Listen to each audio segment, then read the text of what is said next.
שבוע כדי להראות לכם מה יוצא לנו מהלשון ולמה חייב לצחצח אותו. אז חברים, על זה שלא צחצחתי, פרגנו לי בלייקים ובתגובות.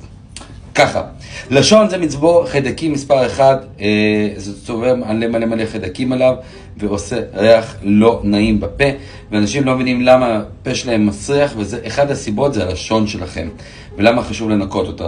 הרבה אנשים מנקים את הלשון עם כמובן עם יבשת שיניים, שזה לא נכון כי זה לא גורף. אתם צריכים לקנות גורף לשון, טון סקראבר כזה בכל הרשתות הפארם, וחלק העליון זה חלק הרחב, וחלק הדק זה החלק יותר פנימי שלא יהיה פלקס הקאה.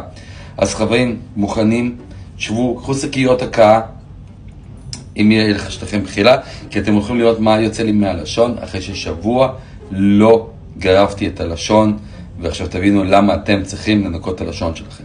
אתם מוכנים? Are you ready? Let's go!